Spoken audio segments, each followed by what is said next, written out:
the nameless queen, a mysterious mummy, the missing pharaoh, hidden tombs and golden masks. Dozens of unknown faces have been discovered among the most famous mummies of all time. But who were they? What secrets did they take to their graves? And what adventures did they have during their lifetimes? You'll find out soon. Welcome to my channel. The story of ancient Egypt is one of the most exciting tales ever told. There were so many incredible pharaohs throughout history that it's hard to keep track of them all. Some of them, like Tutankhamun and Cleopatra, are still well known today. Others, like Ramesses the Pigeon, whose name was later changed to the more respectable Ramesses II, are remembered only by historians. However, even less fortunate were those Egyptian rulers whose names were completely forgotten over time. No one knows much about them, but they all played an important role in shaping the course of the country's history. It's time to change that. Today, let's look at a few of Egypt's most influential yet forgotten pharaohs. The rise and fall of a great kingdom. Ancient Egypt is usually divided into three kingdoms. Each of them had its own distinctive features. The first golden age began around 2680 BC and lasted until 2180 BC. This period is often referred to as the Old Kingdom. During this time, the rulers of Egypt built large pyramids and temples, works of art and architecture that are still popular today. Among the most famous pharaohs of this era were Khufu, Khafre, and Menkaure, who left behind the Great Pyramid of Giza, one of the world's 7 wonders. Other notable rulers include Teti, Anas, Sahya, and Rana4f. Together, they established the foundations of the Egyptian state, which would endure for millennia. However, not everything was smooth sailing during the Old Kingdom. By the 24th century BC, the central government authority had significantly weakened. Local feudal lords gained more power. They exploited the peasants and oppressed them. According to some reports, entire families died of starvation while the pharaoh's court feasted. That's how the first intermediate period started, which lasted until 2055 BC. The country was unstable and there were many wars. The north and south of Egypt became independent and struggled for dominance. As a result, no great construction projects were undertaken and the arts did not flourish. Only the nomarchs or governors of certain regions were named pharaohs, although everyone understood that they weren't real rulers. Finally, the situation stabilized and the Middle Kingdom began, which lasted until 1650 BC. Under the rule of Amenemhat I, Senusret I, and Amenemhat III, Egypt flourished again. Trade routes were reopened and agriculture developed, but meanwhile, in the east, a new power was rising, the Hyksos. In the mid-16th century BC, they invaded Egypt and captured Thebes. For the next 100 years,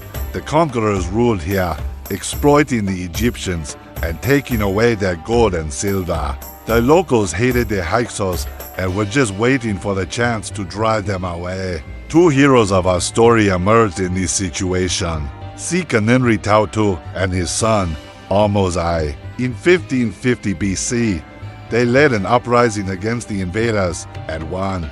Sekhemry Ra II was killed in battle, but his son finished the job. The grateful Egyptians called Pharaohs the first liberator.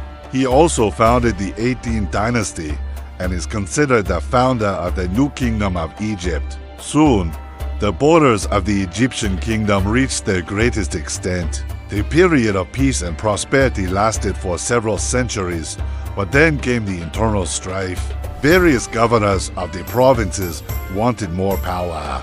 This caused the third intermediate period from 1189 to 664 BC. The most powerful ruler of this era was Usorken II, who controlled Lower Egypt. He fought against the Nubian kings and the Assyrians. When he died, his son Teklet III inherited the throne, but he didn't live long either. Internal rebellions broke out again and the country split up. The pharaoh's power was now nominal and the real power was in the hands of the nomarchs. This period is often referred to as the Age of the Middle Nomarchs. At the same time, the Assyrian Empire disintegrated and Egypt found itself threatened by the Nubians and the Libyans. The Nubians managed to capture Thebes and establish the 25th dynasty. The last native Egyptian dynasty was under threat. So in the 7th century BC, Psamtik I came to power. He was able to unite the country, win back Thebes, and defeat the Nubians. Psamtik I is credited with saving Egypt from destruction. His successors continued to fight the Nubians and the Assyrians. Then, the Persians invaded Egypt, but the Egyptians resisted them too. After that, the country enjoyed a brief period of peace and prosperity. The art of writing developed rapidly. Many books and poems were written. Among the most famous rulers of this period was Nectanebo I, who managed to throw off the Persian yoke for a while. But after his death, Egypt came under Persian rule again.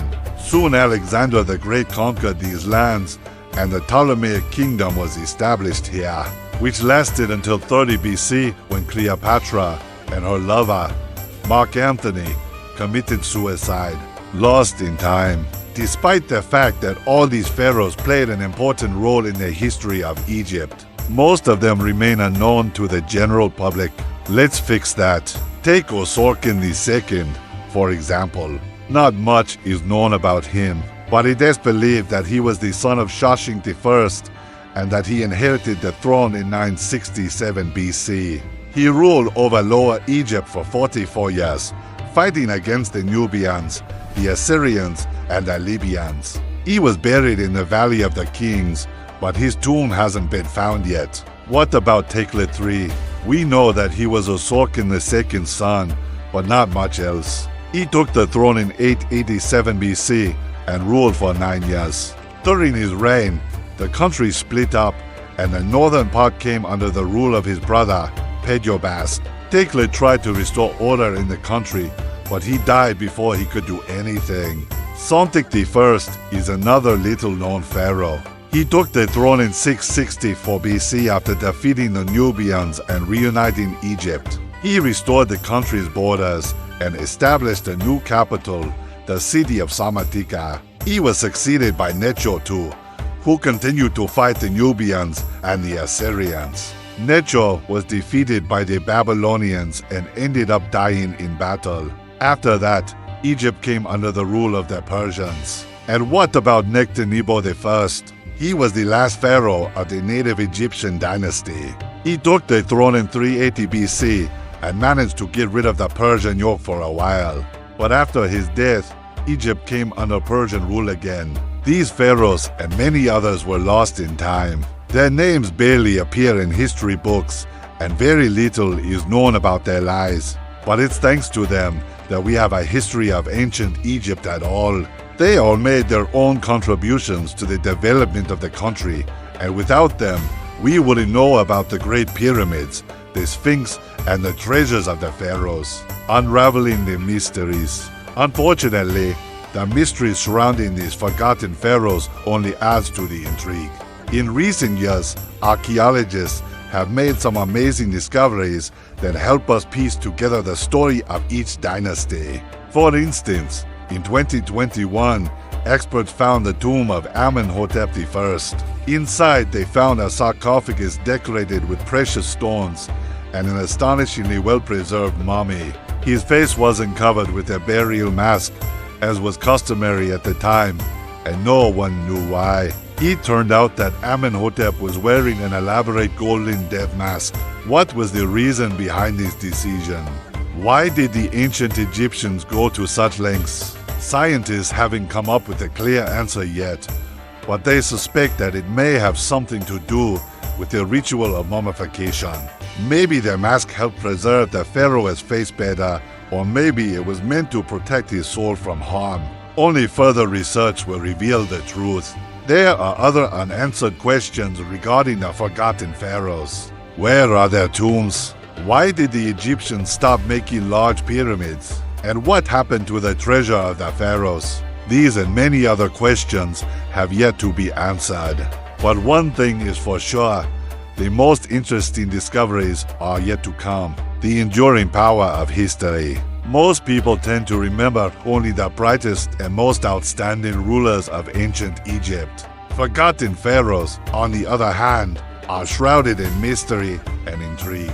Yet it is precisely these enigmatic figures who played a crucial role in shaping the course of Egyptian history. While their names may not echo through the ages as famously as some of their more renowned counterparts, their contributions and accomplishments remain an integral part of Egypt's rich tapestry. The story of each pharaoh is like a puzzle piece fitting into the grand mosaic of ancient Egypt. By exploring their lives and reign, we gain a deeper understanding of the complexities of this fascinating civilization. These forgotten pharaohs serve as a reminder that history is multifaceted, and that every era is marked by individuals who, though often overlooked, are essential to understanding the full narrative of their past. So it is important that we continue to explore their stories and uncover the secrets of their remarkable lives.